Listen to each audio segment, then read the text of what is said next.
మాజీ క్రికెటర్ అంబటి రాయుడుకు సంబంధించిన breaking news ఇది. మాజీ క్రికెటర్ అంబటి రాయుడు మళ్లీ రాజకీయ రంగ ప్రవేశం చేశారు. ఆయన గత జనవరిలో వైసీపీని వదిలి బయటకు వచ్చేశారు. మళ్ళీ ఆ తర్వాత తన ప్రయాణం ఎటు ఉంటుందో చెబుతాను అంటూ ఆయన ట్వీట్ చేసి బయటకు వచ్చేశారు. సంవత్సరం కాలం పాటు ఆయన రాజకీయాలకు దూరంగా ఉన్నారు.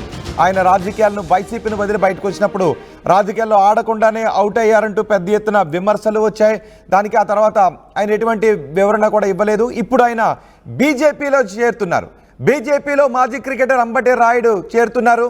ఈ మధ్య విశాఖలో జరిగిన ఏబీవీపీ సభలో పాల్గొన్నారు అంబటి రాయుడు. బీజేపీకి అనుకూల వ్యాఖ్యలు చేశారు అంబటి రాయుడు. దేశం కోసం పనిచేసే ఏకైక పార్టీ బీజేపీ అంటూ ఆయన బీజేపీని పొగడ్తలతో ముంచెత్తారు. అంబటి రాయుడు చేసిన వ్యాఖ్యలు వైరల్గా మారాయి. 2019లో వైసీపీలో చేరారు అంబటి రాయుడు.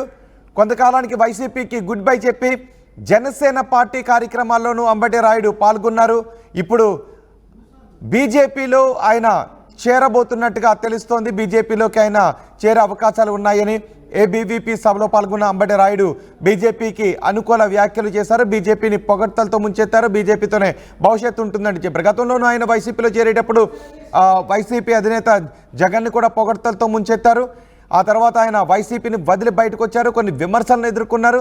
ఇప్పుడు ఏబీవీపీ సభలో అంబటి రాయుడు ఏబీవీపీ సభను కూడా మనం ఆర్టీవీ స్క్రీన్ పైన చూడొచ్చు. ఈ సభలోనే అంబటి రాయుడు బీజేపీకి అనుకూలమైన వ్యాఖ్యలు చేశారు. బీజేపీతోనే భవిష్యత్తు ఉంటుంది అన్నట్టుగా ఆయన మాట్లాడటంతో ఇప్పుడు బీజేపీలో చేరబోతున్నారు అని తెలుస్తుంది.